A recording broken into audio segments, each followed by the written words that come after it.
الحمد لله الذي لم يزل عالما قديرا حيا قيوما سميعا بصيرا ناعما حاكما قائما خبيرا واجدا ماجدا شاهدا نصيرا فأشهد أن لا إله إلا الله وحده لا شريك له وأكبره تكبيرا وأشهد أن محمدا عبد الله ورسوله الذي أرسله إلى الناس كافة بشيرا ونذيرا وداعيا إلى الله بإذنه وسراجا منيرا صلى الله تعالى عليه وعلى آله وأصحابه وأحبابه وأنصاره وأهل بيته أجمعين وسلم تسليما كثيرا كثيرا أما بعد فقد قال الله تعالى في القرآن المجيد فأعوذ بالله السميع العليم من الشيطان الرجيم بسم الله الرحمن الرحيم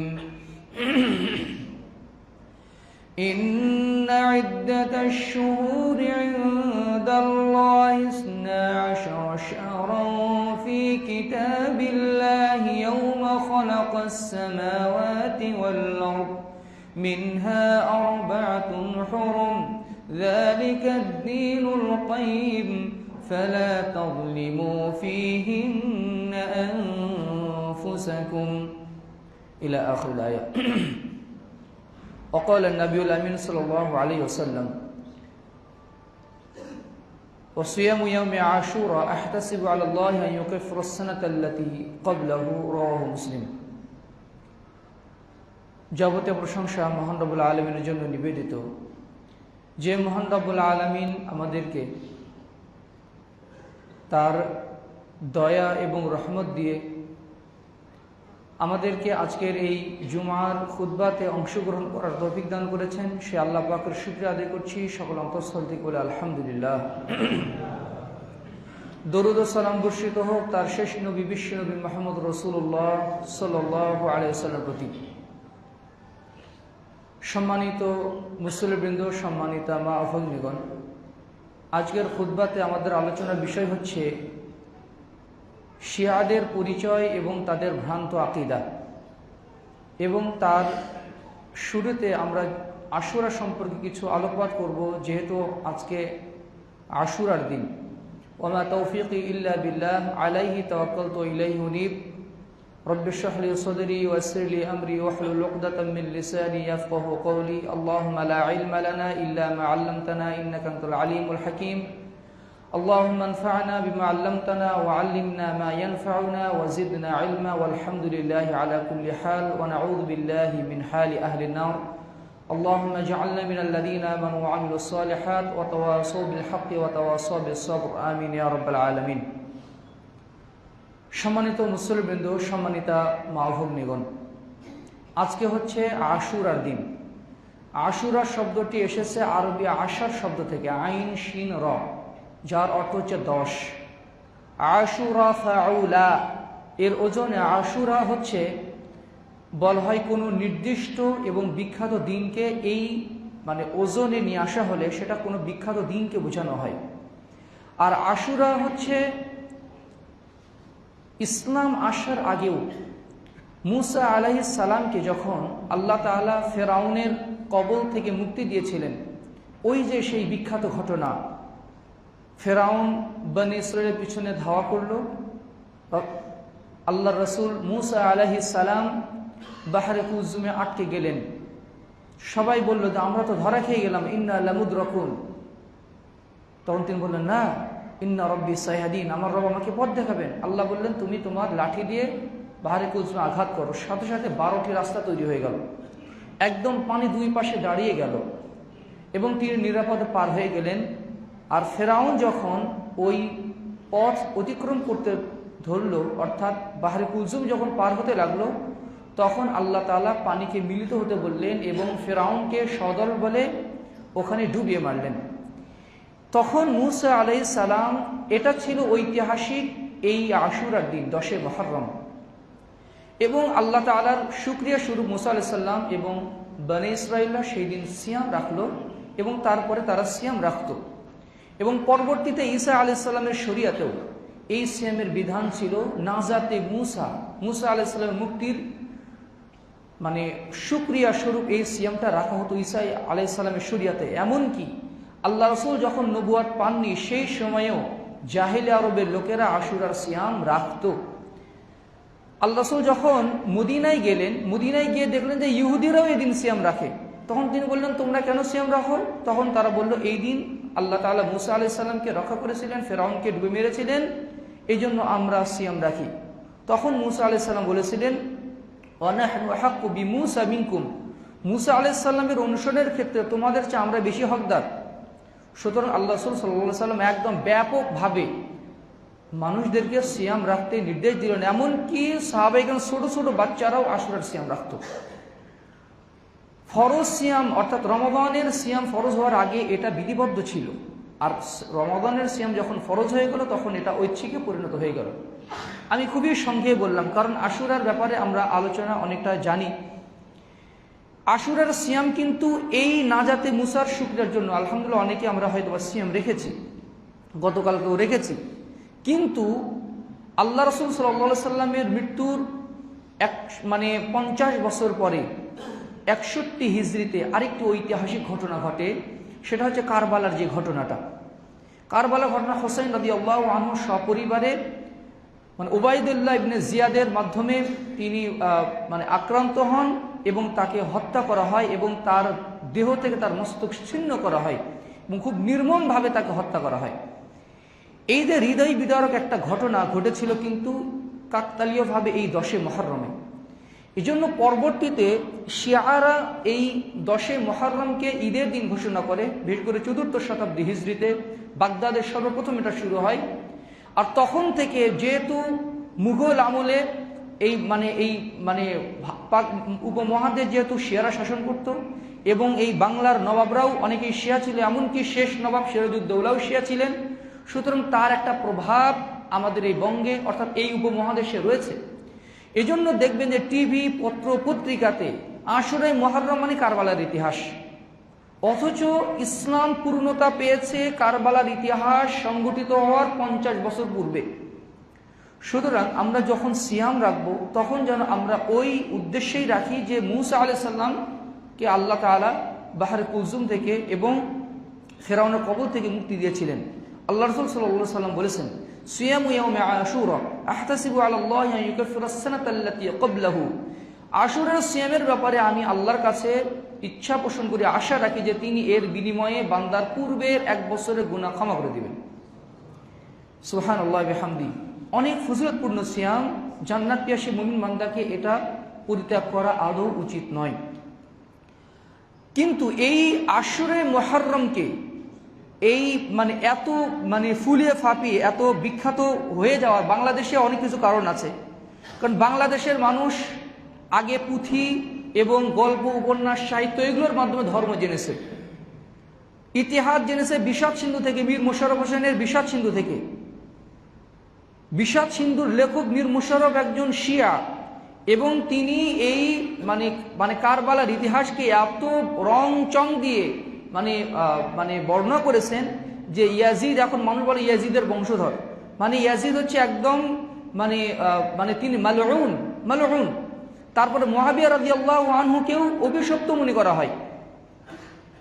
অনেক কিছু বিষয় আছে যেগুলো শিয়াদের মাধ্যমে আমাদের মন মগজে আকিদাতে চলে এসেছে। আজকে আমরা শিয়াদের স্বরূপ উন্মোচন করব। আমার খুতবা অন্যান্য খুতবার চেয়ে আজকের খুতবা একটু আলাদা হবে। মূলত শিয়ারা এই মুসলিম উম্মার যে অপূরণীয় ক্ষতি করেছে, কাফের মুশরিকরাও হয়তোবা এত ক্ষতি করেনি।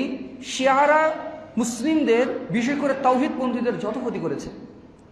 এই শিয়াদের পরিচয় আসলে কি? আমরা মূলত ইরানের যারা শিয়া আছে তাদের ব্যাপারে আমাদের একটা সফট কর্নার কাজ করে, একটা সিম্প্যাথি কাজ করে। এই যখন আমেরিকা এবং ইরান যুদ্ধ হলো, যখন ইরান একটু কোনো কিছু আক্রমণ করে, তখন মানুষ খুবই উৎফুল্ল হয় যে মুসলিমদের বিজয় হয়েছে। আবার ইরান যদি আক্রান্ত হয় তখন বলে যে মুসলিমরা পরাজিত হয়েছে। কারণ ইরানের যারা আছে তারা তো বলে যে আল্লাহু আকবার, লিল্লাহি তাকবীর, কোরআন তেলাওয়াত করছে, তারা মুখে মুখে আল্লাহর নাম নিচ্ছে। এই জন্য মানুষরা তাকে মুসলিম মনে করতে পারে। কিন্তু আদৌ কি তারা মুসলিম কি না, আমরা তাদের কিতাব ধরে ধরে আমরা তাদের আকীদাগুলো আমরা বর্ণনা করব ইনশাআল্লাহ। এরপরে আপনি সিদ্ধান্ত নিতে পারবেন যে আসলে শিয়াদের ব্যাপারে আমাদের কি ধারণা হওয়া উচিত। সম্মানিত মুসলিমবৃন্দ, শিয়া শব্দের অর্থ কি? শিয়া শব্দটির অর্থ হচ্ছে দল, গোত্র, সমর্থক। দল, গোত্র, সমর্থক। আল্লাহ তাআলা পবিত্র কোরআনে এই শব্দটি ব্যবহার করেছেন সূরা সাফফাতের 83 নম্বর আয়াতে, ওয়া ইন্না মিন শিয়াতিহি লা ইব্রাহিম। নিশ্চয়ই ইব্রাহিম ছিল নূহ আলাইহিস সালামেরই সমর্থক, তাদেরই সমগোত্রীয়। শিয়া শব্দের বহুবচন হচ্ছে আশিয়া।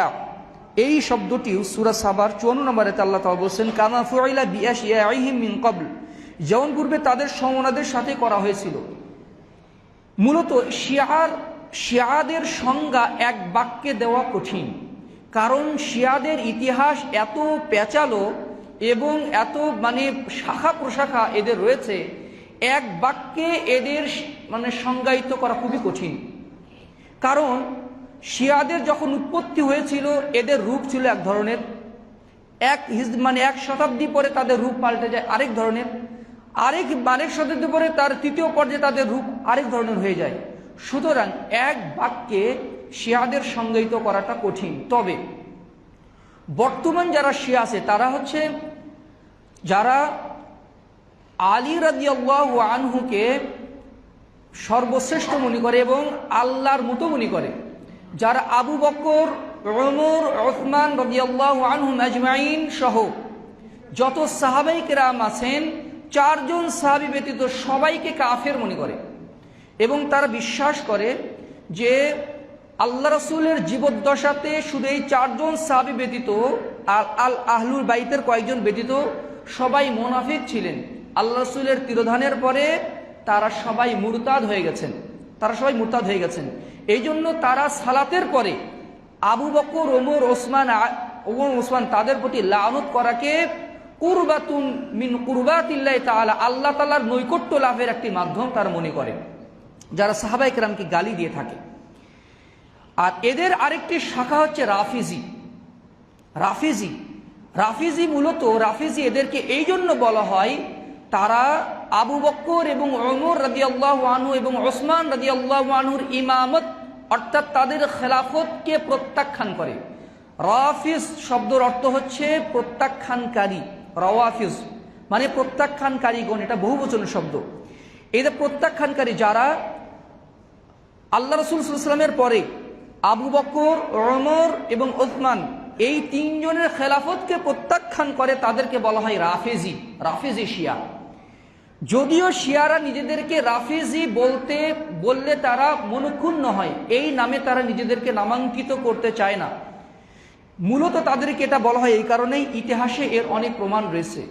আরেকটি সূক্ষ্ম প্রমাণ, আরেকটি কারণ রয়েছে, সেটা হচ্ছে 122 খ্রিস্টাব্দ হিজরিতে যখন যায়েদ ইবনে আলী হোসেন রাদিয়াল্লাহু আনহুর দৌহিত্র যখন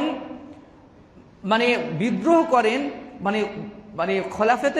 খেলাফতের বিপক্ষে, তখন তার পক্ষে কিছু কুফারবাসীরা তাকে বলে, তুমি যদি আলী ছাড়া আবু বকর, ওমর, ওসমানকে গালি দাও তাহলে আমরা তোমার পক্ষ নিব।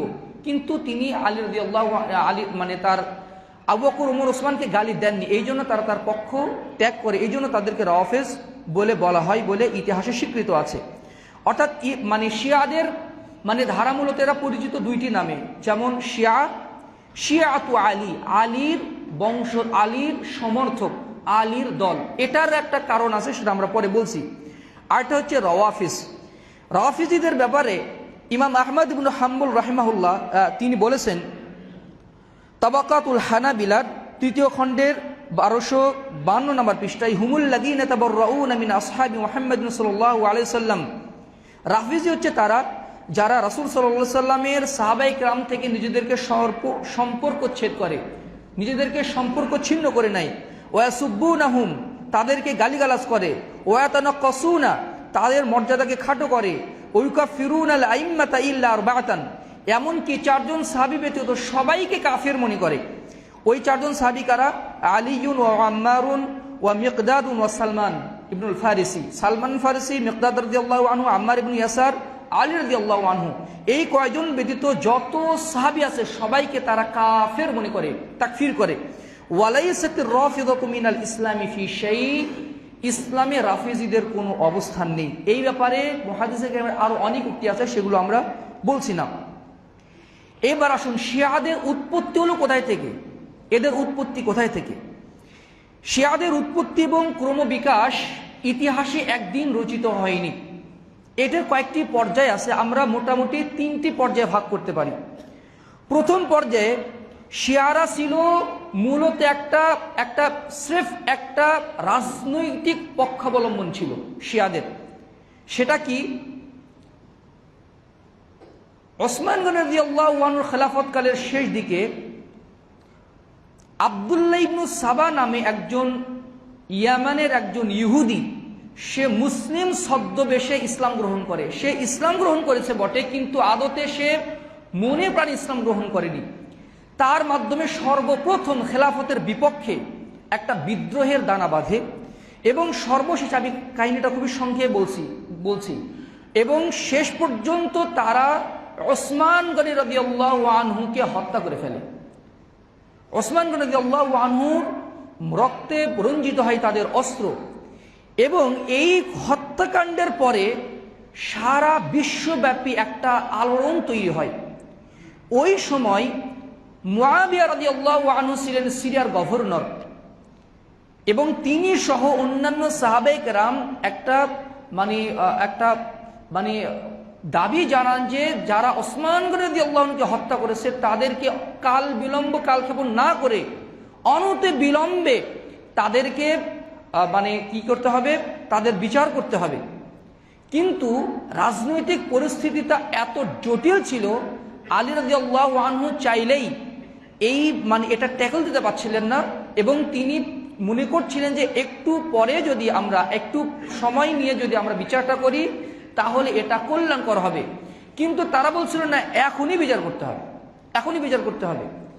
এই সময় যারা আলী রাদিয়াল্লাহু আনহুর পক্ষ নিয়েছিল তাদেরকে বলা হতো শিয়াতুল আলী, আলীর সমর্থক, আলীর পক্ষের লোক। তারাও চাচ্ছিল যে একটু দেরিতেই বিচার হোক, একটু দেরিতেই বিচার হোক। মূলত যারা এই বিদ্রোহের সাথে অংশগ্রহণকারী ছিল তারাই মূলত আলী রাদিয়াল্লাহু আনহুকে সমর্থন করেছিল। এমনকি তার বিপক্ষে সাহাবায়ে কেরাম সহ অনেকেই চলে যান। এমনকি ওই সময় আয়েশা রাদিয়াল্লাহু আনহা ছিলেন মক্কাতে, তিনি হযরত অবস্থায় ছিলেন। যখন তিনি শুনলেন যে এই অবস্থা, ওসমান রাদিয়াল্লাহু আনহু নিহত হয়েছেন এবং তার বিচারে কালক্ষেপণ করা হচ্ছে, তখন মুসলিমরা আয়েশা রাদিয়াল্লাহু আনহাকে আরজ করলেন, আপনি গিয়ে আলী রাদিয়াল্লাহু আনহুকে একটু বুঝান, তিনি যেন করেন, বিচারটা তাড়াতাড়ি করেন। আয়েশা রাদিয়াল্লাহু আনহু এর মর্মটা বুঝলেন। তিনি মক্কা থেকে একদম কুফার দিকে রওনা দিলেন। উম্মাহাতুল মুমিনিন, উম্মুল মুমিনিন আয়েশা রাদিয়াল্লাহু আনহা একাকী সফর করবেন। মুসলিমদের একটা সিম্প্যাথি কাজ করে, তারাও বলছে আমরাও আয়েশা রাদিয়াল্লাহু আনহার সাথে রওনা দিব।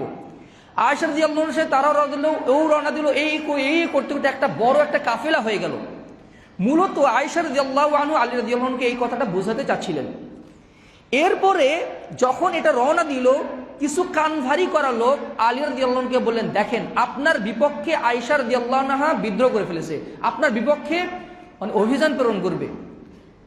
এই কথা যখন বলা হলো তখন প্রথম আলী রাদিয়াল্লাহু আনহু মানে ইয়ে করলেন না, ওটা কান দিলেন না।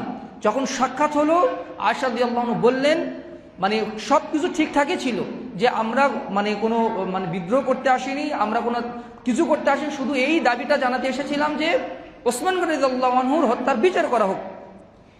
এই যে এই কথা বলে এই মীমাংসা এতটুকুই হয়েছে।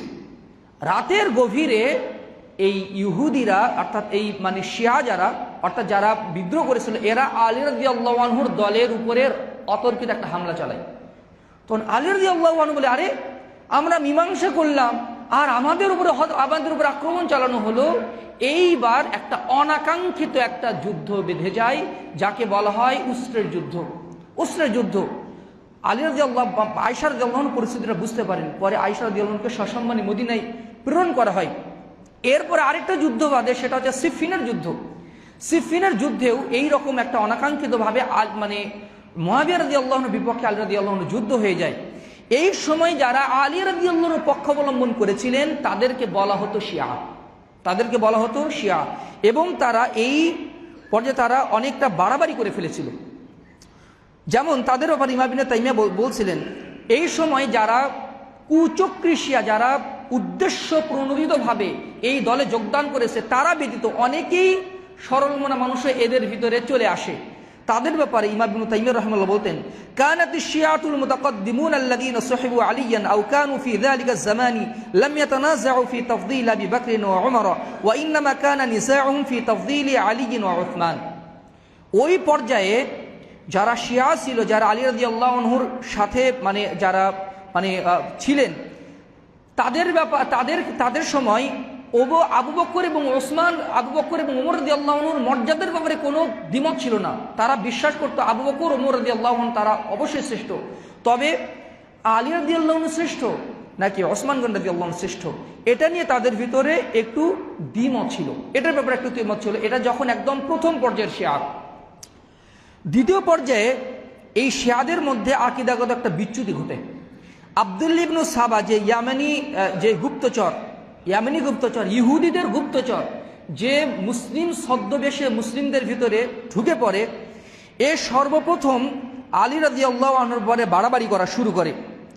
ইমাম শাহরাস্তানি আকিদাতুল ইমাম শাহরাস্তানি তার আল মিলাল ওয়ান নিহাল বিশ্বনন্দিত কিতাব প্রথম খণ্ড 174 নম্বর পৃষ্ঠায় বলছেন, আস-সাবাইয়্যাতু আসহাবু আব্দুল্লাহ ইবনে আস-সাবা আল্লাযী ক্বালা লিআলী কাররামাল্লাহু ওয়াজহাহু আনতা ইয়ানি আনতাল ইলাহ। সে সর্বপ্রথম আলী রাদিয়াল্লাহু আনহুকে বলল, আপনি হচ্ছেন আমাদের ইলাহ। নাউযুবিল্লাহি মিন যালিক। এই কথা যখন সে বলছে, আলী রাদিয়াল্লাহু আনহু দিনান্দিন তাদেরকে একদম মাদাইনে নির্বাসিত করে দিয়েছেন এবং তাদেরকে সমূলে মদিনা থেকে উচ্ছেদ করে দিয়েছেন। এই মানে এই শিয়ারা ছিল, এটা ইতিহাস থেকে একদম প্রমাণিত যে শিয়াদের বর্তমান যে রাফেজি, তাদের উৎপত্তি হয়েছে এই কৃনরক, এই আব্দুল্লাহ ইবনে সাবা নামক এই রকম ইহুদিদের পক্ষ থেকে, তাদের সূত্র হয়েছে ইহুদিদের পক্ষ থেকে। সুতরাং তারা মানে তখন ওই সময় মূল ধারার যারা মানে ইসলাম চর্চা করতেন, অর্থাৎ সাহাবাই কেরাম, ওই সময় তো সাহাবাই কেরাম অনেকেই জীবিত ছিলেন। ওই সময় সালাফ মানে যারা তাবিরা তারা তো ছিলেন, তার এর অবশ্যই মানে তারা এর বিরোধিতা করেছেন সেই সময়কাল থেকেই। ওই সময় তারা খুব বেশি মানে মানে মানে ক্ষমতা ছিল না, কিন্তু পরবর্তীতে তারা অনেক ক্ষমতা অর্জন করে ফেলে। যেমন ওই সময় বিখ্যাত তাবি সুফিয়ান সাউরি রাহমাহুল্লাহ তিনি বলতেন, মান ফাদ্দালা আলিয়ান আলা আবি বকর ওয়া উমর ফাকাদ আজরা বিল মুহাজিরিন ওয়াল আনসারি ওয়া মা আরা ইয়াসআদু লাহু ইলা আল্লাহ আযজা ওয়া জাল্লা আমালুন ওয়া হুয়া কাযালিক। ইমাম ইবনে তাইমিয়া মাজমুউল ফাতাওয়ার 13 খণ্ডের 34 নম্বর পৃষ্ঠা তিনি বলছেন, যারা আবু বকর এবং ওমর রাদিয়াল্লাহু আনহুকে তার চেয়ে আলী রাদিয়াল্লাহু আনহুকে শ্রেষ্ঠ মনে করে, তারা মুহাজির এবং আনসারদের মর্যাদাকে খাটো করে, আর তাদের কোনো ইবাদত আমি মনে করি তাদের ইবাদত আল্লাহ কবুল করবেন না, কারণ তাদের মর্যাদার উপরে আল্লাহ তাআলার অনেক হাদিস রয়েছে। তৃতীয় পর্যায়ে এসে 112 খ্রিস্টাব্দ হিজরিতে হিশাম ইবনে আব্দুল মালিক ইবনে মারওয়ান তার কিছু ইসলাম বিরোধী কাজের জন্য হোসেন রাদিয়াল্লাহু আনহুর দৌহিত্র, অর্থাৎ তার মানে তার নাতি যায়েদ ইবনে আলী তার বিরুদ্ধে মানে বিপক্ষে অবস্থান নেন, বিদ্রোহ করেন। ওই সময় কিছু শিয়া, কুফার শিয়া এসে তাকে বলেন যে তুমি যদি আবু বকর এবং উমরকে যদি গালি দিতে পারো তাহলে আমরা তোমার অবস্থান নিব। তো বলছেন না, নি'মাল ওয়াজিরান ওয়াজিরা জাদ্দি, তারা আমার দাদা মুহাম্মদ সাল্লাল্লাহু আলাইহি ওয়াসাল্লামের কতই না উত্তম সহযোগী ছিলেন, আমি তাদেরকে কখনোই গালি দিতে পারবো না। যখন তারা দেয় না, এরপরে তারা তার পক্ষ পরিত্যাগ করে। ওই সময় জাইদিয়াদের উদ্ভব হয়, অর্থাৎ যারা যায়েদ ইবনে আলীর পক্ষে থাকে তারা হচ্ছে জাইদিয়া, আর যারা তাদেরকে প্রত্যাখ্যান করে তারা হচ্ছে রাফিজি, তারা পরিত্যাগকারী। এই যে মানে পরবর্তীতে রাফিজিরা বিভিন্ন দল উপদলে বিভক্ত হলেও তাদের মধ্যে আরেকটি দল আসে, কিছু উপদল আসে, এরা অনেক বিভিন্ন দলে বিভক্ত হয়ে যায়। কোনো কোনো দল বিলুপ্ত হয়েছে আর কোনো কোনো দল এখনো আছে। আমি শিয়াদের প্রধান 3টি শাখার কথা আমরা বলতে পারি। বর্তমান শিয়াদের প্রধান 3টি শাখা আছে, তার মধ্যে অন্যতম একটি শাখা হচ্ছে আল ইমামিয়া ইসনা আশারিয়া, 12 ইমামি শিয়া।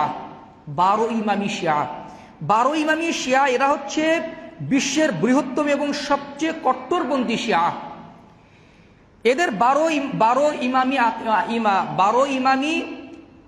ইমামি শিয়া এই জন্য বলা হয় যে তারা 12 জন ইমামকে এমনভাবে শ্রদ্ধা করেন, তারা নবীর আসনে বসান এবং ক্ষেত্র বিশেষে আল্লাহর ক্ষমতাও তাদেরকে দিয়ে ফেলেন। নাউজুবিল্লাহ মিন যালিক। একজন শিয়া গবেষক, তিনি তার ডক্টরেট থিসিস আকিদাতু শিয়া ইসনা আশারিয়া, আব্দুল্লাহ জান্নুহ, তিনি তার পিএইচডি থিসিসে এই 12 জনের কথা উল্লেখ করেছেন। তারা কারা? প্রথম হচ্ছে তাদের ইমাম আলী ইবনে আবি তালিব রাদিয়াল্লাহু আনহু এবং তার 2 সন্তান, 2 হাসান ইবনে আলী, 3 হুসাইন ইবনে আলী, 4 আলী জৈনুল আবিদিন মানে হুসাইন রাদিয়াল্লাহু আনহুর ছেলে আলী, তারপর মুহাম্মদ আল বাকির, 6 জাফর আস সাদিক, 7 মুসা আল কাজিম, 8 আলী আর রিদা, 9 মুহাম্মদ আল জওয়াদ, 10 আলী আল হাদি, 11 হাসান আল আসকারি এবং 12 মুহাম্মদ আল মাহদি। মুহাম্মদ আল মাহদি সবার মৃত মানে হিজরি জানা আছে, আমি সেগুলো বললাম না, জন্ম এবং মৃত্যু সাল জানা আছে ইতিহাসে, কিন্তু তার মৃত্যুর কথা উল্লেখ নেই। কেন উল্লেখ নাই? তাদের আকীদা হচ্ছে তিনি শিশু বয়সে মারা গেছেন এবং তিনি কিয়ামতের আগে ইমাম মাহদি রূপে তিনি আগমন করবেন। এই জন্য তারা সামাররাতে এখনো পর্যন্ত তারা ওই অপেক্ষায় থাকে যে আমাদের 12তম ইমাম মুহাম্মদ আল মাহদি তিনি ইমাম মাহদি রূপে তিনি আগমন করবেন। ইসনা আশারিয়া 12 ইমামি আকীদাদের বৃহত্তম শাখা হচ্ছে, বৃহত্তম মানে প্রধান কেন্দ্র হচ্ছে ইরান। এছাড়াও Iraq, Azerbaijan, Bahrain, Lebanon, Pakistan, Afghanistan, তুরস্ক, বাংলাদেশ, ভারত, সিরিয়া, সৌদি আরব, কুয়েত, ইংল্যান্ড, কানাডা প্রভৃতি দেশে ইসনা আশারিয়া শিয়াদের বসবাস রয়েছে। এটা তাদের একদম ওয়েবসাইট থেকে একদম নেয়া। এমনকি মানে উইকিপিডিয়ার তথ্য মতে বাংলাদেশে 29,72,000 শিয়া আছে, যারা সবাই প্রায় 90% হচ্ছে 12 ইমামি শিয়া। 12 ইমামি শিয়া উইকিপিডিয়ার তথ্য মতে, এবং 2011 সালের জনশুমারির তথ্য মতে 29,72,000 শিয়া বাংলাদেশে বসবাস করছে। এই যে হোসেনি দালান তাদের প্রধান কেন্দ্র, তারপরে মোহাম্মদপুরে আছে, মানে এই যে নন্দীপাড়ার এদিকেও আছে, তারপরে চট্টগ্রাম, সিলেট সহ বাংলাদেশে বিভিন্ন আনাচে কানাচে শিয়াদের কার্যক্রম রয়েছে। এই আজকেও দেখবেন যে বংশালে একদম কালো বেশ ধারণ করে এরা মানে তাজিয়া মিছিল বের করবে, হাই হোসেন বলে চিল্লাচিল্লি করবে। এরা হচ্ছে ইসনা আশারিয়া অর্থাৎ ইমামিয়া ইসনা আশারিয়া। 2 নম্বর হচ্ছে ইসমাইলিয়া। এদের আরেকটি দল হচ্ছে ইসমাইলিয়া কারা? শিয়াদের 6ষ্ঠ ইমাম জাফর আস সাদিক, তার 2 জন ছেলে ছিল, একটা হচ্ছে মুসা আল কাজিম আর একটা হচ্ছে ইসমাইল ইবনে জাফর। ইমামিয়া ইসনা আশারিয়া যারা, তারা বলল আমরা মুসা আল কাজিমকে ইমাম হিসেবে মানি, কিন্তু আরেক দল বলল যে না, আমরা ইসমাইল ইবনে জাফরকে ইমাম হিসেবে মানি। এইভাবে তাদের একটা গ্রুপ বিভক্ত হয়ে যায়। যারা ইসমাইলের পক্ষ নেই তাদেরকে বলা হয় ইসমাইলিয়া, আর যারা ইমামিয়া ইসনা আশারিয়া তারা তো মুসা আল কাজিমকে ইমাম হিসেবে গ্রহণ করে। শিয়াদের ওয়েবসাইটের তথ্য মতে বর্তমান ইসমাইলি সম্প্রদায়ের বৃহত্তম জনগোষ্ঠী বসবাস করে ভারতে। তাছাড়া আফগানিস্তানের Badakhshan, Pakistan, Tajikistan, Syria, ইয়ামেনে Ismail শিয়াদের বসবাস রয়েছে। এছাড়াও পূর্ব দক্ষিণ আফ্রিকার বিভিন্ন দেশে বিশেষত কেনিয়া, তানজানিয়া, উগান্ডা, তারপর উল্লেখযোগ্য ইসমাইলিয়া শিয়াদের বসবাস রয়েছে। উত্তর আমেরিকা, ইউরোপের বিভিন্ন দেশ যেমন কানাডা, যুক্তরাষ্ট্র, যুক্তরাজ্য, জার্মানি, অস্ট্রেলিয়া এবং নিউজিল্যান্ডেও উল্লেখযোগ্য সংখ্যক প্রবাসী শিয়াদের বসবাস রয়েছে। তদুপরি মালয়েশিয়া, ইরান, সৌদি আরব, জর্ডান, ইরাক এবং ত্রিনিদাদ এবং টোবাগো সহ বিশ্বের বিভিন্ন প্রান্তে শিয়াদের বসবাস রয়েছে। তবে এদের সংখ্যা খুবই কম, এদের সংখ্যা খুবই কম। 3 নম্বর হচ্ছে জায়দিয়া।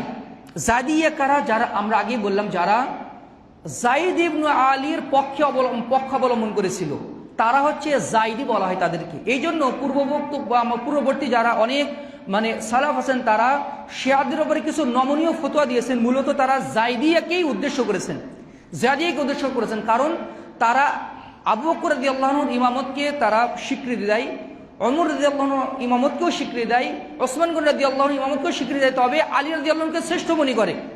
এই জন্য অনেকেই তাদেরকে একটু নমনীয় ব্যাপারে, তাদের ব্যাপারে একটু নমনীয় কথা বলেন। কিন্তু ইমাম ইবনে তাইমিয়া সহ কিরমানি রাহিমাহুল্লাহ এবং শাহ হোসেন তারা সবাই বলছেন যে জাইদিয়ারা যদিও তাদেরকে নমনীয় ব্যাপারে বলা হয়, কিন্তু তারাও আদতে তারাও রাফিজি। যেমন বলা হয়েছে ওয়াজাইদিয়াতুহুম রাফিদাতুন ওয়া হুমুল লাযীনা তাবাররাউনা মিন উসমান ওয়া তালহাতা ওয়া যুবাইর ওয়া আয়েশাতা ওয়া ইয়ারাউনাল কিতালা মা কুল্লি মান খারাজা মান উলিদা মিন ওয়ালাদি আলীন।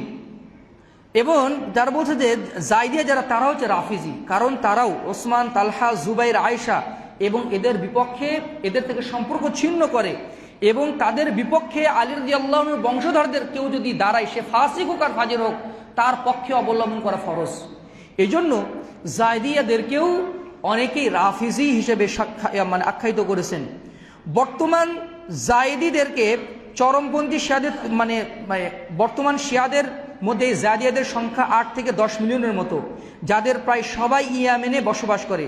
ইয়েমেনের মোট জনসংখ্যার 35 থেকে 40% হচ্ছে জাইদি শিয়া, এবং তারা হুথি বিদ্রোহী সংগঠন আছে, বিদ্রোহী গোষ্ঠী, এরা কিন্তু জাইদিয়া শিয়াদের থেকেই এদের উৎপত্তি। কিন্তু বলা হয় থাকে এখন বর্তমান তারা জাইদিয়া নেই, এখন এরা চরমপন্থী হয়ে গেছে, এদেরকেও রাফিজি বলা হয়। মোটে দাগে বর্তমান যদি শিয়া বলা হয়, তাহলে গবেষকগণ বলছেন এখন শিয়া বলতে ইমামিয়া ইসনা আশারিয়া 12 ইমামি শিয়াদেরকে বোঝানো হবে। কারণ বর্তমান বিশ্বের মোট শিয়াদের 95 থেকে 98% হচ্ছে জাইদি শিয়া, ইমামিয়া ইসনা আশারিয়া শিয়া, আর বাকি কয়েক পার্সেন্ট এরা হচ্ছে ইসমাইলি অথবা জাইদি শিয়া। এমনকি সৌদি আরবেও সীমান্তবর্তী এলাকাতে প্রায় 10 লক্ষের মতো শিয়াদের বসবাস রয়েছে। এবার আসুন শিয়াদের কিছু ভ্রান্ত আকীদা আমরা একটু পর্যালোচনা করি। শিয়াদের বিভিন্ন এগুলো কোনো বই, কোনো রেফারেন্স আমরা আমাদের আহলুস সুন্নাহ ওয়াল জামাতের কোনো বই থেকে নেই। তাদের আকীদার কিতাব আছে, তাদের তাফসির আছে, তাদের বিভিন্ন কিতাব আছে, এমনকি এক একটা কিতাব 15, 20, 40 খণ্ড করে কিতাব আছে, তাফসিরের কিতাব আছে, এমনকি তাদের কোরআনও আছে। তাদের কোরআন থেকেও কিছু আমি আপনাদেরকে তেলাওয়াত করে শোনাবো। তাদের প্রথম আকীদা হচ্ছে, পর্যায়ক্রমে কিছু বলি। আন্নাল্লাহ বাআসা জিবরিল বিল ওয়াহয়ি ইলা আলিয়িন ফাগালাকা জিবরিলু ফাআনজালাল ওয়াহয়া আলা মুহাম্মাদিন ওয়া ইয়ালআনু সাহিবার রিশি, নুরুল বুরহানের 2য় খণ্ডের 310 নম্বর পৃষ্ঠা। তারা বলছে যারা আল্লাহ তাআলা জিবরিল আমিনকে ওহী দিয়ে প্রেরণ করেছিলেন আলীর কাছে, কিন্তু জিবরিল আমিন ভুল করে ফেলেন, তিনি এখানে খেয়ানত করে ফেলেন, তিনি ওহী নিয়ে আসেন মুহাম্মদ সাল্লাল্লাহু আলাইহি সাল্লামের উপরে। সুতরাং তারা জিবরিল আমিনের উপরে লানত বর্ষণ করে এবং লানত বর্ষণ করে তারা নেকির কাজ মনে করে। তারপরে তারা বলছে আন্নাল কুরআন উদিয়া ফি আইয়ামিল খলিফাতি রাশিদাতি উসমান ইবনে আফফান ওয়া আন্নাল কুরআন আল হাকিকি সুইদা বিহি ইলা সামাই ইনদামা ইরতাদ্দা সাহাবাতু কামা ইয়াতাকিদু আত-তানবিহু ওয়ার রাদ্দু 25তম খণ্ড। আচ্ছা, 25 নম্বর পৃষ্ঠা। এখানে বলছে যে কোরআনটা ছিল, এই কোরআনটা আল্লাহ তাআলা আল্লাহ রাসূলের মৃত্যুর পরে কোরআনটা উঠিয়ে নিয়েছেন। এই কোরআনটা উঠিয়ে নিয়েছেন কারণ সাহাবায়ে কেরাম সবাই মুরতাদ হয়ে গেছে। এখন তাদের আরেকটি আকীদা হচ্ছে বাসাইরুদ দারাজাতে 2য় খণ্ডে 485 নম্বর পৃষ্ঠায় এসেছে যে রাসূলুল্লাহ সাল্লাল্লাহু আলাইহি ওয়াসাল্লাম যখন মেরাজে যখন গমন করেছিলেন, তখন আল্লাহ তাআলা মুহাম্মদ সাল্লাল্লাহু আলাইহি ওয়াসাল্লামকে বলেছিলেন, ইয়া মুহাম্মদ আলিয়ুন আল আউয়ালু ওয়া আলিয়ুন আল আখিরু ওয়াজ যাহিরু ওয়াল বাতিন, হে মুহাম্মদ জেনে রাখো আলী প্রথম, আলী শেষ, আলী প্রকাশ্য, আলী গোপন, ওয়া হুয়া বিকুল্লি শাইইন আলিম, সে সব কিছু সম্পর্কে সম্যক অবগত। নাউযুবিল্লাহি মিন যালিক। তাদের আকীদা হচ্ছে ইন্না হাদিসা কুল্লু ওয়াহিদিন মিনাল আইম্মাতিজ যাহিরিনা কাউলুল্লাহি তাআলা, নিশ্চয়ই আমাদের ইমামদের যে হাদিসগুলো, এই হাদিসগুলো হচ্ছে আল্লাহর কথার মতোই। মানে ইমামরা যেই কথাগুলো বলেন এটা মূলত আল্লাহরই কথা। ওয়ালা ইখতিলাফা ফি আকওয়ালিহিম কামা লা ইখতিলাফা ফি কওলিহি তাআলা, আল্লাহ তাআলার কথা যেমন বাতিল না, আল্লাহ তাআলার কথার মধ্যে যেমন বৈপরীত্য নেই, অনুরূপভাবে আমাদের মহামতি ইমাম তাদের কথার মধ্যেও কোনো বৈপরীত্য নেই। উসুলুল কাফি, তাদের আকীদার কিতাব উসুলুল কাফি 2য় খণ্ডের 225 নম্বর পৃষ্ঠা। তাদের আরেকটা আকীদা হচ্ছে as-সুন্নাতু হিয়া সুন্নাতুল মাসুমিন, সুন্নত হচ্ছে ইমামদের সুন্নত, অর্থাৎ যে 12 জন ইমাম তারা হচ্ছে তাদেরই সুন্নত, আর তাদের ইমামত হচ্ছে মানসুসুম মিনাল্লাহি তাআলা, আল্লাহর পক্ষ থেকে ঐশী পদের মতো একটি ঐশী পদ হচ্ছে ইমামিয়াত। অর্থাৎ তারা যে 12 ইমামকে মানে তারা তাদেরকে নবী হিসাবেই স্বীকৃতি দেয়। শুধু কি তাই, তারা বলে যে নবী রাসূলদের মতোই, আচ্ছা আমি শুধু এটা বলে দেই, মর্মর্থটা বলে দেই, নবী রাসূলদের মতোই জন্মগতভাবে ছোট বড় যাবতীয় ভুল ত্রুটি থেকে ইমামরা সম্পূর্ণরূপে নিষ্পাপ, অর্থাৎ তারা মাসুম। নবী রাসূলরা যেমন মাসুম, ইমামরা ওই রকমভাবে মাসুম, তাদের কোনো ভুল ত্রুটি নেই। বিহারুল আনোয়ার 25তম খণ্ডের 211 পৃষ্ঠা, মারাআতুল উকুল, আরও অনেক কিতাবে এসেছে। তাদের আকীদা হচ্ছে ইমামদেরকে চেনা এবং মানা ফরজ, তাদেরকে অস্বীকারী ব্যক্তি কাফের, তাদের প্রতি রাসূলের আনুগত্যের ন্যায় আনুগত্য পোষণ করা আবশ্যক। উসুলুল কাফি 1ম খণ্ডের 110 নম্বর পৃষ্ঠা। আচ্ছা,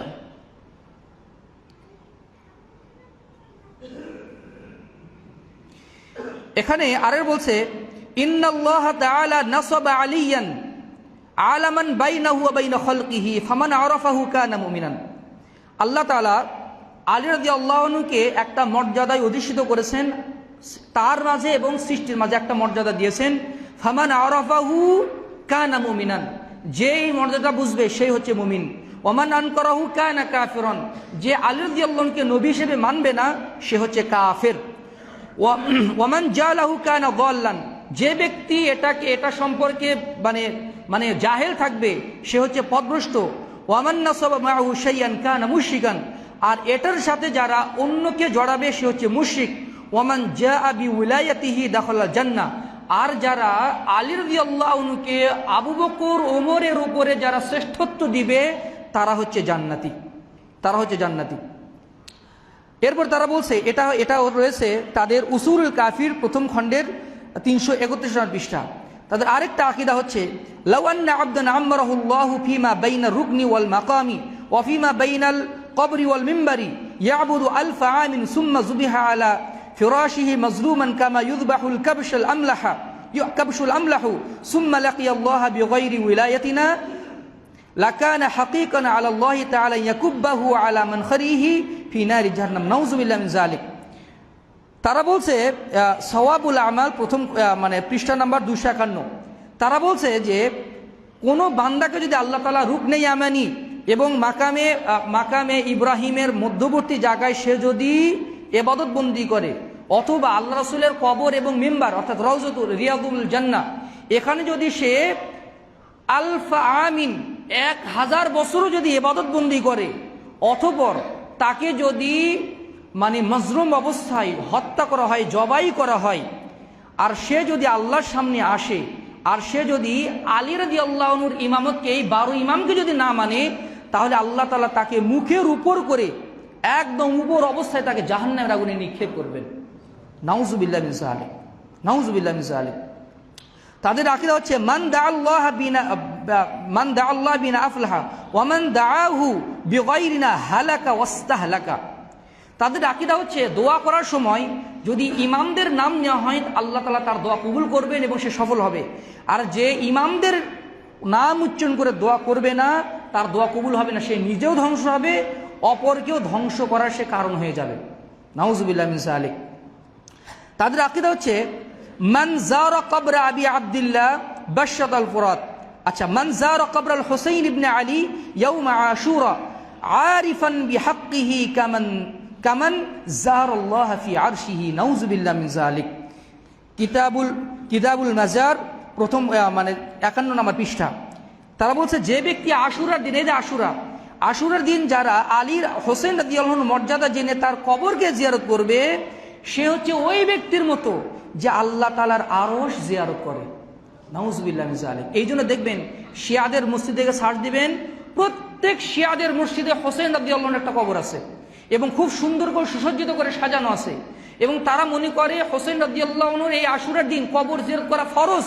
যে কবর জিয়ারত করবে না সে কাফের। সুতরাং এই কবর জিয়ারতকে তারা নেকির কাজ মনে করে। তারা বলছে আল আইম্মাতু মিন্না মুফাওয়াদুন ইলাইহিম ফামা আহাল্লু ফাহুয়া হালাল ওয়া মা হাররামু ফাহুয়া হারাম। ইমামরা হচ্ছে আমাদের পক্ষ থেকে, আল্লাহ নাকি বলছেন, বলছেন জাফর তাদের ইমাম বলছে যে ইমাম হচ্ছে আল্লাহর পক্ষ থেকে হচ্ছে একজন দায়িত্বপ্রাপ্ত ব্যক্তি। তারা যা হালাল করবে সেটা হালাল, তারা যেটা হারাম করবে সেটা হারাম। অর্থাৎ ইমামরা হালাল হারাম করার ইচ্ছা রাখেন এবং তারা ক্ষমতা রাখেন। তাদের আরেকটা আকীদা হচ্ছে আন্নাসু আবিদুন লানা ফি তাআতি। মানুষরা হচ্ছে আমাদের বান্দা আনুগত্যের ক্ষেত্রে মানুষরা হচ্ছে আমাদের বান্দা। আরো যে কত যে আকীদা আছে, সুম্মা ইউতা বিনা ফানুজলিসু আলা আরশি রব্বিনা। তাদের এক ইমাম বলছে আমাকে উপরে আরোহণ করা হলো, আমাকে নিয়ে যাওয়া হলো, অতঃপর আমাকে রবের আরশে বসিয়ে দেওয়া হলো। নাউযুবিল্লাহ মিন যালিক। এগুলো তারা বিশ্বাস করে, এমনকি এগুলো তাদের কিতাবের কথা, তাদের আকীদার বইয়ের কথা। দেখেন তাদের হাদিস, আল্লাহ রাসূলের মৃত্যুর পরে তারা 3,52,000 হাদিস তৈরি করেছে। 3,52,000 হাদিস তৈরি। তাদের কিছু হাদিস শুনাই আপনাদেরকে। প্রথমত হচ্ছে তাদের কিতাবুল ফদাইল, নামও কত সুন্দর, কিতাবুল ফদাইলের 110 নম্বর পৃষ্ঠা। বাবু বাদি ফদাইলিল ইমাম আলী, ইমাম আলীর ফজিলত সম্পর্কিত অধ্যায়। এখানে একটা হাদিস বলছে লাউইজতামাতিল খলাইকু আলা হুব্বি আলী ইবনে আবি তালিবিন মা খালাকাল্লাহু তাআলা নারা। এই পৃথিবীর সকল সৃষ্টি যদি আলী রাদিয়াল্লাহু আনহুর ভালোবাসায় একত্রিত হয় তাহলে আল্লাহ তাআলা জাহান্নাম সৃষ্টি করতেন না। নাউযুবিল্লাহ মিন যালিক। আল আমালি লিতুসির আরেকটা কিতাব আছে, এখানে তাদের একটা হাদিস আছে, মা মিন আবদিন ওয়ালা উম্মাতিন ইয়ামুতু ওয়া ফি কলবিহি মিসকালু হাববাতিন মিন খারদালিন মিন হুব্বি আলিয়িন ইল্লা আদখালাহুল্লাহুল জান্নাহ। একদম হাদিসের মতো করে এবারত দিয়ে সে বলছে কোনো ব্যক্তি অথবা কোনো উম্মত যদি মৃত্যুবরণ করে এমত অবস্থায় যে তার অন্তরে আলী রাদিয়াল্লাহু আনহুর ব্যাপারে বিন্দু পরিমাণ, সরিষা দানা পরিমাণ ভালোবাসা আছে, তাহলে সে জান্নাতি হয়ে যাবে। এখানে আরেকটা তাদের কিন্তু সুন্দর সুন্দর নাশিদ গায়, ইয়া আলী, আরো কি যে আনাসায়ের, এদের অনেক আকীদা আছে। মানুষ এটা জোশের সাথে মনে করে যে এগুলো জিহাদি গান, এগুলো হচ্ছে শিয়াদের ভ্রষ্ট আকীদার এগুলো সঙ্গীত। এমনকি দেখবেন এরা সুন্দর সুন্দর করে কোরআন তেলাওয়াত করে, দেখবেন যে দাড়ি চাচা কিছু আছে, এরা প্রতিযোগিতার আয়োজন করে, ইরানি আয়োজন করে, অনেক সুন্দর করে তেলাওয়াত করে, আর মানুষ ফিদা হয়ে যায় তাদের তেলাওয়াত শুনে। অথচ তাদের আকীদা কত ভ্রষ্ট। তারা যে নাশিদগুলো গায়, এই নাশিদের ব্যাপারে হাদিস আছে তাদের। সেই হাদিসটা কি, মান আনশাদা ফিল হুসাইনি শি'রান ফাআবকা ওয়াহিদান ফালাহুল জান্নাহ। কেউ যদি কোনো হোসেন রাদিয়াল্লাহু আনহুর ব্যাপারে নাশিদ গেয়ে অথবা কবিতা পাঠ করে যদি একজনকে কাঁদাতে পারে তাহলে সে জান্নাতি। ওয়ামান আনশাদা ফিল হুসাইনি, আর সে হোসেন আলাইহিস সালাম, তারা আলাইহিস সালাম বলে, দেখবেন হোসেন শরিয়া দিয়ে বিসর্গ দেয়। হোসেন রাদিয়াল্লাহু আনহু ক্ষেত্রে তারা কখনো রাদিয়াল্লাহু আনহু বলে না, আলাইহিস সালাম কাদের ক্ষেত্রে ব্যবহার হয়, নবীদের ক্ষেত্রে। আর এই শানটা তারা দেয় ইমামদেরকে। যে ব্যক্তি একটা কবিতা আবৃত্তি করবে হোসেন রাদিয়াল্লাহু আনহুর ব্যাপারে, ফাবাকা, নিজে কেঁদে ফেলবে, ফালাহুল জান্নাহ, তার জন্য জান্নাত অবধারিত। আর যে ব্যক্তি কবিতা আবৃত্তি করবে কিন্তু কান্না না আসলেও, ফাতাবাকি, কিন্তু কান্নার ভান করবে, ফালাহুল জান্নাহ, তার জন্য রয়েছে জান্নাত। সুবহানাল্লাহ, নাউযুবিল্লাহ মিন যালিক। আরো যে কত বলবো, খলাকাল্লাহু মিন নূরি ওয়াজহি আলী ইবনে আবি তালিবিন ৭০,০০০ মালাকিন। আরেকটা হাদিস তাদের, আল্লাহ তাআলা আলী রাদিয়াল্লাহু আনহুর নূর থেকে আলী রাদিয়াল্লাহু আনহু নূর থেকে ৭০,০০০ ফেরেশতা সৃষ্টি করেছেন। ইস্তাগফিরুনা লাহু ওয়া লিশিয়াতিহি ওয়া লিমুহিব্বিহি ইলা ইয়াউমিল কিয়ামা। যারা আলী রাদিয়াল্লাহু আনহুর জন্য, শিয়াদের জন্য এবং আলীকে যারা ভালোবাসে তাদের জন্য কিয়ামত পর্যন্ত তাদের জন্য ইস্তেগফার পাঠ করতে থাকবে। নাউজুবিল্লাহ মিন যালিক। আচ্ছা, আরেকটা এদের আরো কিছু মানে বিষয় আছে, যেমন মানে আলী রাদিয়াল্লাহু আনহু রুবুবিয়তের ক্ষেত্রে তারা বলে যে আলিয়ু ফারউম মিন ফুরুই রুবুবিয়তিল্লাহি তাআলা। আলী রাদিয়াল্লাহু আনহু যে আল্লাহর রুবুবিয়তেরই একটা অংশ। রুবুবিয়ত মানে কি? আল্লাহ তাআলার সৃষ্টি, আল্লাহ তাআলা পরিচালনা, এই যাবতীয় কিছু, এটার অন্যতম রুবুবিয়তের একটি অংশ হচ্ছে আলী রাদিয়াল্লাহু আনহু। নাউজুবিল্লাহ মিন যালিক। উসুল কাফির প্রথম খণ্ডের 143 নম্বর বিষয়ে আরো বর্ণিত হয়েছে যে তাদের ইমামগণ স্বয়ং আল্লাহর নাম এবং তাদের সুমহান গুণাবলীর দ্বারা বিশেষায়িত। আসমা ও মানে যে সিফাতগুলো আছে, যেমন আল্লাহ তাআলা গফুর, এটা যেমন আল্লাহ তাআলার শানে যেমন এটা প্রযোজ্য, এটা ইমামদের শানেও প্রযোজ্য, তিনিও ক্ষমা করতে পারেন। যেমন আর রাজ্জাক, এই মানে রিজিক দাতা, এটা যেমন আল্লাহর শানে, এটা একটা সিফাতি নাম, আল্লাহর শানে যেমন যায়, অন্যভাবে ইমামদের সাথে যায়। কেন? কারণ এটা হচ্ছে হুলুল, মানে আল্লাহ তাআলার একটা অংশ রয়েছে হচ্ছে ইমামদের মধ্যে। নাউজুবিল্লাহ মিন যালিক, নাউজুবিল্লাহ মিন যালিক। তাদের মানে এই হুলুল আকীদা, আন্নাল্লাহ ইয়াহুল্লু ফি আহাদি মিন খালকিহি, আল্লাহ তাআলা ইমামদের মধ্যে হুলুল রয়েছেন, মানে অনুপ্রবিষ্ট রয়েছেন। আলী আলাইহিস সালাম হুয়া তাজাল্লিল আযীম লিল্লাহি তাআলা। নাউজুবিল্লাহ মিন যালিক। তারা বলছে আলী রাদিয়াল্লাহু আনহু হচ্ছে আল্লাহ তাআলা একটা তাজাল্লি, আল্লাহ তাআলা একটা নূর। এই জন্যই তারা বলছে এই আকাশ জমিন আল্লাহ, এই আল্লাহ আলী রাদিয়াল্লাহু আনহুর নূর থেকেই আল্লাহ তাআলা ফেরেশতাদেরকে সৃষ্টি করেছেন। মহাবিশ্বের সকল ঘটনাবলী ও প্রাকৃতিক নিয়মকানুন ইমামদের নির্দেশেই এবং তাদের কর্মকাণ্ডেরই অংশ। বিহারুল আনোয়ার ২৭তম খণ্ডের ৩৩ নম্বর পৃষ্ঠা। আচ্ছা, সংক্ষেপে বলি, ইমামগণ অতীত এবং ভবিষ্যতের যাবতীয় গায়েবের জ্ঞান রাখেন। শিয়াদের তাফসিরে রয়েছে, নাউজুবিল্লাহ মিন যালিক, তাদের আবু বকর এবং ওমর রাদিয়াল্লাহু আনহুকে কিয়ামতের দিন আল্লাহ তাআলা ইবলিসের চেয়েও কঠিন শাস্তি দান করবেন। নাউজুবিল্লাহ মিন যালিক, আল ইয়াযু বিল্লাহ। তাদের তাফসিরে ইয়াশি ২য় খণ্ডের ২৪০ নম্বর পৃষ্ঠা, তাফসিরে সাফি ৩য় খণ্ডের ৩৪ নম্বর পৃষ্ঠা, তাফসিরুল বুরহান ৪র্থ খণ্ডের ৩১৭ নম্বর পৃষ্ঠায় উল্লেখ আছে আল্লাহ নাকি ওমর এবং আবু বকর রাদিয়াল্লাহু আনহুকে ইবলিসের চেয়েও কঠিন শাস্তি দিবেন। নাউজুবিল্লাহ মিন যালিক। আর তাদের আকীদা হচ্ছে যে আল্লাহ রাসূল সাল্লাল্লাহু আলাইহি ওয়াসাল্লামের রিসালাতের একমাত্র দায়িত্ব ছিল কোরআনের ব্যাখ্যা শুধু আলীর কাছেই দেওয়া এবং আলীর মর্যাদা, জগৎবাসীর কাছে আলীর মর্যাদা তুলে ধরা। এটাই ছিল হচ্ছে আল্লাহ রাসূলের রিসালাতের একমাত্র দায়িত্ব। ইমামকে চেনা এবং মানা ফরজ, তাদেরকে যারা অস্বীকার করবে তারা কাফের, এটা তো বললাম। ইমামদের নিকটে ফেরেশতারা আসা যাওয়া করেন। তাদের মানে ইয়েতে রয়েছে যে তাদের একটা মুসহাফ রয়েছে, যে মুসহাফে এই কোরআনের কোনো অংশ নেই, নতুন রূপে একটা মুসহাফ রয়েছে যেটা নাকি গোপন করা হয়েছিল, সেটা পরবর্তীতে তারা পেয়েছে। যারা সুন্নি, এই যে আমাদের মধ্যে যারা সুন্নি, বিহারুল আনোয়ারের ৮ম খণ্ডের ৩৬৮ নম্বর পৃষ্ঠা থেকে ৭০, উসুল কাফির প্রথম খণ্ডের ২৩৯ এবং ৮ম খণ্ডের ১৩৫ নম্বর পৃষ্ঠায় আমি সঙ্গে বলছি, তারা বলছে শিয়ারা সুন্নিরা, অর্থাৎ যারা আমরা সুন্নি, তারা হচ্ছে জাহান্নামী, তারা কাফের, তারা নাপাক, তারা জানাজার সালাত আদায় করা নাজায়েজ, তাদের জবাই করা পশু খাওয়া অবৈধ, তারা ব্যভিচারের সন্তান, তারা বানর শুকুরের মতো এবং তাদেরকে হত্যা করা ওয়াজিব। নেন এবার, যারা ইরানকে আইডল মনে করেন, যারা তাদের মানে জানাজার সালাত আদায় করেন, নাউজুবিল্লাহ মিন যালিক, তথাকথিত একজন ইসলামী দলের সংগঠনের দায়িত্বশীলরা ঢাকা ইউনিভার্সিটিতে আলী খামেনির মানে মৃত্যুতে তারা জানাজার সালাতে অংশগ্রহণ করছে, গায়েবানা জানাজা করছে এবং ইরানের পতাকা মাথায় তুলে ইমানের চেতনা দেখায় তারা। নাউজুবিল্লাহ মিন যালিক। এরা যদি তাদের কিতাব পড়তো তাহলে হয়তো তওবা করতো। আল্লাহ তাআলা তাদেরকে হেদায়েত দান করুন। হোসেন রাদিয়াল্লাহু আনহুর কবর জিয়ারত করা ২০ বার হজ করা এবং উমরা করার চেয়ে অধিক উত্তম।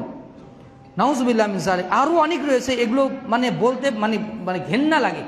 এই জন্য তালহা ইবনে মুসাররিফ রাহিমাহুল্লাহ তিনি বলছেন, আর রাফিজাতু লা তুনকাহু নিসাউহুম ওয়া লা তুকালু যাবাইহুহুম লিআন্নাহুম আহলু রিদ্দা। রাফিজিদের বিয়ে করা যাবে না, তাদের মেয়েদেরকে বিয়ে করা যাবে না, তাদের গোশত খাওয়া যাবে না, তাদের জবাই করা, তার কারণ তারা হচ্ছে ধর্মত্যাগী। তিনি বলতেন, লাউলা আন্নি আলা তাহারাতিন লা আখবারতুকুম বিমা তাকুলুহু রাওয়াফিস আমি যদি অজুরত অবস্থায় না থাকতাম তাহলে আমি তোমাদেরকে বলতাম রাফিজিরা কি কি আকীদা পোষণ করে, কি কি বলে। মানে তিনি অজুরত অবস্থায় এদের আকীদাগুলো বলতেও তিনি ইতস্তত বোধ করতেন। কিছু তো মানে কয়েকটা, শুধু আমি তো কয়েকটা বললাম, আরো যে কত যে মানে মানে মানে কি বলে টাসকি খাওয়ানোর মতো যে আকীদা আছে, আপনি অবাক হয়ে যাবেন যে এইরকম আকীদা তারা পোষণ করে, আর তাদেরকে আমরা মুসলিমের আইডল মনে করতেছি।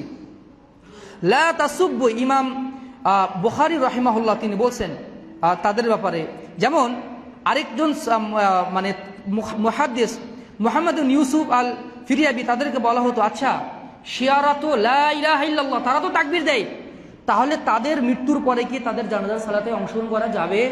তখন তিনি বলছেন লা তামাসসুহু বিআইদিকুম, খবরদার হাত দিয়ে এদেরকে স্পর্শ করবে না।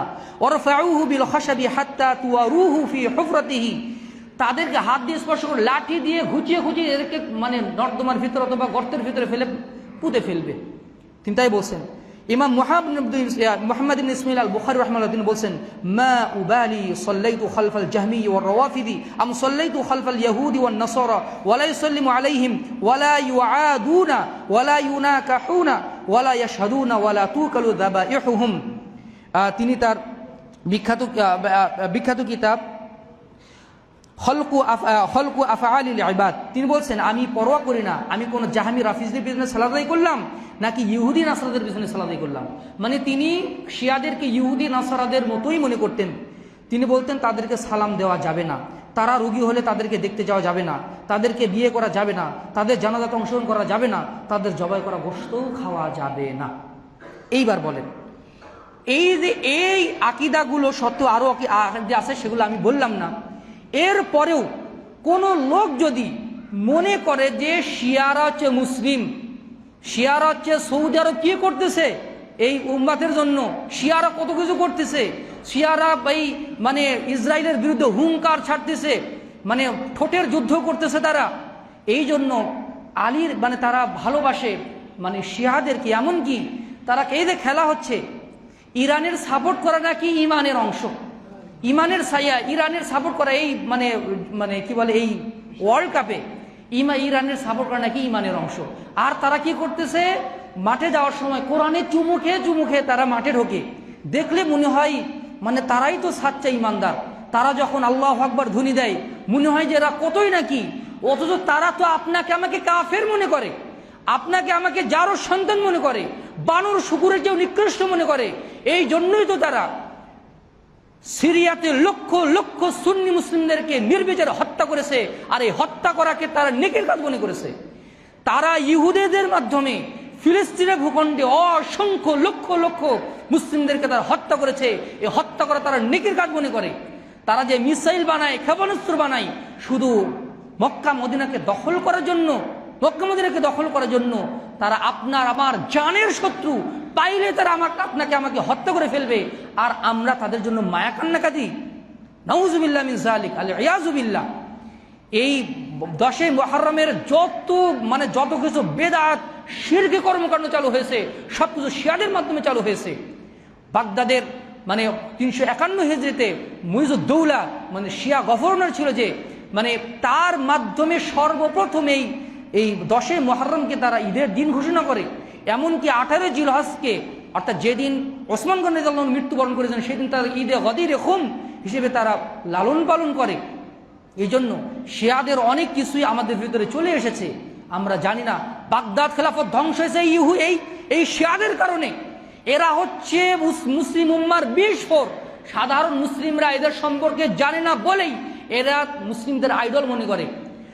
আমেরিকা এবং মানে ইরান যুদ্ধ হচ্ছে, কুকুর এবং শিয়ালের যুদ্ধ হচ্ছে, কে জিতলো কে হারলো মুসলিমদের খুশি হওয়ার কোনো কারণই নাই। আবার এদেরকে আবার মানে সৌদি আরবের চেয়ে এদের মর্যাদাকে গ্লোরিফাই করে, আবার নাউজুবিল্লাহ মিন যালিক, ঘৃণাও লাগে না। এই আকীদা তাদের ব্যাপারে জানার চেষ্টা করেন, এই জানাটাও আমাদের ইমানের অংশ। যারা এই রকম আকীদা পোষণ করে তারা নিঃসন্দেহে কাফের, নিঃসন্দেহে তারা কাফের, এবং যারা তাদেরকে কাফের মনে করবে না তারাও কাফের। এটা আমার কথা না, এটা ইমামদের কথা, এটা আমার কথা, এটা কোরআন হাদিসের কথা। যারা আল্লাহর ক্ষমতায়, আলী রাদিয়াল্লাহু আনহুকে আমরা সাহাবী হিসেবে আমরা জানি, তিনি তাকে আশারুল মুবাশশির হিসেবে একজন জান্নাতপ্রাপ্ত মানুষ হিসেবে আমরা অবশ্যই বিশ্বাস করি, কিন্তু আদৌ আমরা তাকে আল্লাহর মর্যাদা দিতে পারি না। রাসূল সাল্লাল্লাহু আলাইহি ওয়াসাল্লামকে আমরা আল্লাহর মর্যাদা দিতে পারি না। আল্লাহর শান যেটা আল্লাহর শানে যায় সেটা তাকে আমরা দিতে পারি না। সুতরাং এই বিষয়গুলো অবশ্যই অবশ্যই আমাদের স্পষ্ট হওয়া প্রয়োজন। সুতরাং কবে আমাদের হুঁশ হবে, কবে আমরা ইহুদি নাসারাদের লেজুরবৃত্তি করব, আর কবে আমাদের তাদের প্রভাব থেকে আমরা মুক্ত হব, আল্লাহ তাআলা আমাদের হেদায়েত দান করুন। আল্লাহ আমাদের হেদায়েত দান করুন। আল্লাহ আমাদের আকীদাকে যাবতীয় ভ্রষ্ট এবং ভ্রান্ত মতবাদ থেকে আমাদের আকীদা এবং আমলকে পরিশুদ্ধ করুন। আমাদের কৃষ্টি কালচার থেকে এদের প্রভাব থেকে আমরা যেন মুক্ত হতে পারি। কারণ এরা দীর্ঘদিন আমাদের দেশ শাসন করেছে, আমাদের রক্তে রক্তে এদের অনেক কৃষ্টি কালচার চালু হয়ে আছে। এগুলো থেকে আমাদেরকে বের হয়ে আসতে হবে। আল্লাহ তাআলা আমাদের সার্বিক কল্যাণ দান করুন। আল্লাহুম্মা আমিন। আকুলু কওলি হাযা ওয়াস্তাগফিরুল্লাহ লি ওয়া লাকুম ওয়া লিসাইরিল মুসলিমিন ফাস্তাগফিরুহু ইন্নাহু গফুরুর রহিম।